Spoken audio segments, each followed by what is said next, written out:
Hello, and welcome to Catholicism in the Car. My name is Parker Zerbal.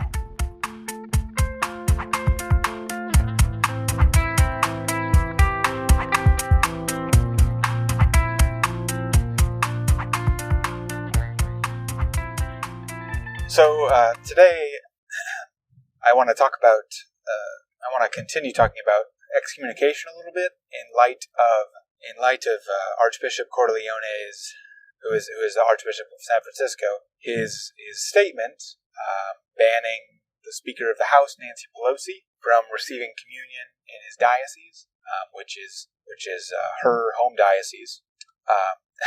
I found it quite ironic. So I had given today is, what is today's date? It's the 21st of May. 21st of May 2022, and I had done just a short podcast that had been 3 days ago on the 19th, so it was on Thursday. Today is Saturday. It was on Thursday, the 19th of April, and this was the 19th was the day before Archbishop Corleone went public with this ban on Nancy Pelosi on her receiving communion. And I had said that I had thought Archbishop Corleone had actually banned her at that point. And then the next day I open up my email and I get a newsletter from a Catholic news source, and it's stating that this had officially happened. So I was actually quite surprised, and I found it quite timely that I had just been talking about this exact subject the night before.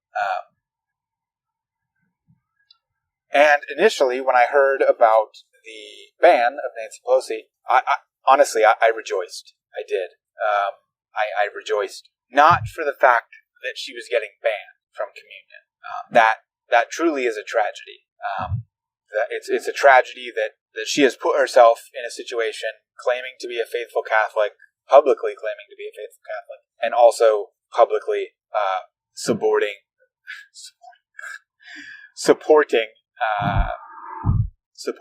abortion and a woman's right for an abortion, which is clearly against church teaching. Abortion is a grave moral evil. The church has been incredibly clear about this throughout her entire history, going back even to the Didache, which is the teaching of the 12 apostles that dates back to literally the 1st century. It's the earliest, as far as I know, it's the earliest non-scriptural document we have within the church. And the Didache clearly prohibits abortion in it. And then there are plentiful church councils, church documents all over throughout all of the last 2,000 years that have proclaimed this truth. And in the United States, most bishops, if they have someone in their diocese who publicly claims to be Catholic and also publicly claims to be pro-abortion or pro-choice, most bishops do nothing.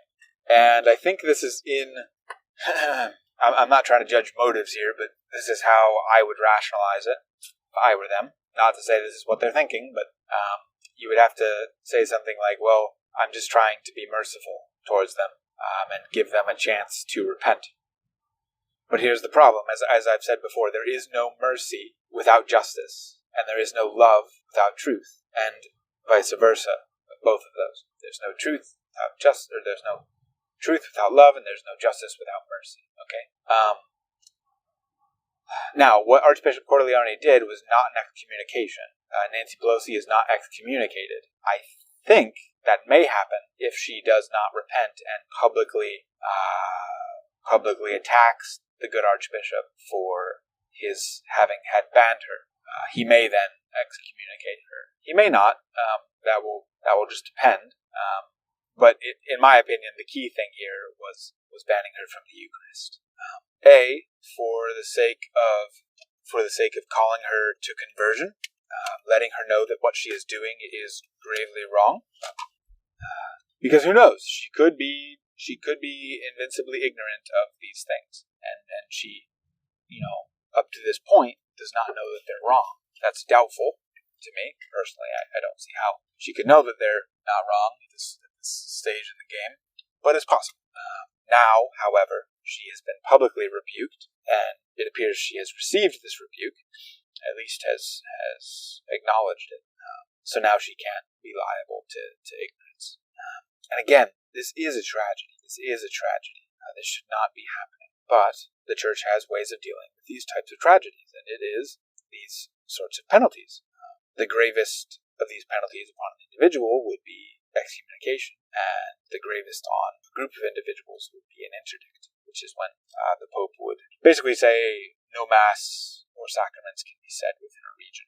Now, I don't think interdict has been applied for at least a century, but probably quite a bit more. I don't think a papal interdict has been applied since. I don't think it's been applied since the Protestant Reformation, since before the Protestant Reformation. Yeah, so this isn't an excommunication. Obviously, this is an interdict because it's not being used against a group, people, or a region.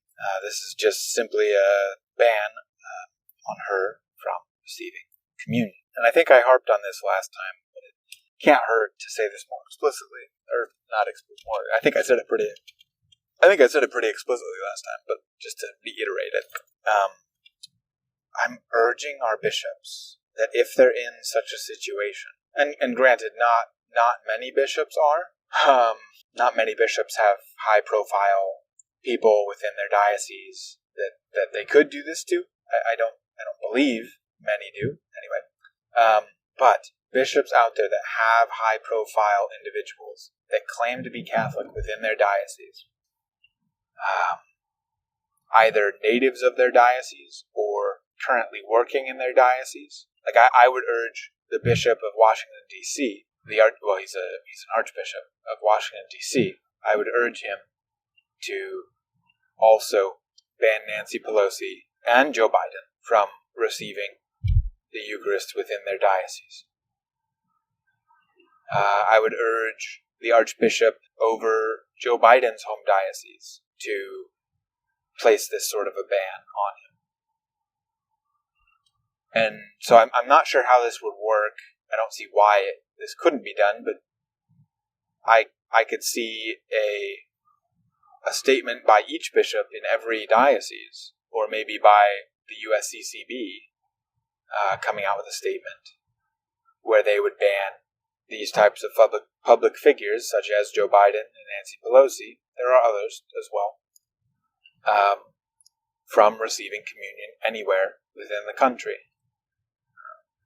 I don't think it would be appropriate necessarily for the Pope to come out and do anything on this, just for the sake of subsidiarity. But yeah, I do, in a certain way, I do applaud Archbishop Cordileone for this action. And I pray that the clergy in his diocese obey him, because that can be a problem too. There may be clergy in his diocese who think that what he's doing is wrong and wish to disobey him on this. And I would simply plead that they do not. Because it all comes down to this. There is objective truth. And there are moral truths that are objective. Now, morality is not black and white. Not every aspect of morality is black and white. There are lots of variables going on. But there are certain things, like when someone takes a truth, makes a truth claim, such as abortion is right, and I'm going to support legislation in that regard. That's something that can be clearly counted as right or wrong. Truth statements on moral claims can be easily determined as right or wrong. The individual actions of a person are not so black and white. Okay, so people that want to try to say, well, this is a moral issue, it should be more pastorally taken care of. You don't know all the variables. If this was an instance of Nancy Pelosi going and getting an abortion, then yes, there would be more variables at stake here. There would be the question of Does she know what she's doing? Is she doing it freely? All those sorts of things. There's a lot more variables than in a truth claim. But the thing here that she's being basically punished for, I know that's a word that carries a lot of baggage, but I can't think of a better synonym right now. For what she's being punished for is making a truth claim about something the Catholic Church deems is false. And when it comes down to it, that's all because we believe in objective truth. And if you don't believe in objective truth, then you can't enter into this kind of discussion. But if you do, then in order to be consistent with your beliefs, you too would need to publicly repudiate someone under your jurisdiction, you could say, who has proclaimed to believe something, but yet at the same time acts completely against it and speaks completely against it. That's not being consistent, and we need to live in a world of consistency when it comes to these sorts of issues. Anyway, thanks. Oh, real quick, please feel free to subscribe to any of my podcasts on any of the podcast players. Find me on YouTube. Please subscribe on YouTube if you enjoy this content. Like me on Facebook, like the Catholicism in the Car channel on Facebook.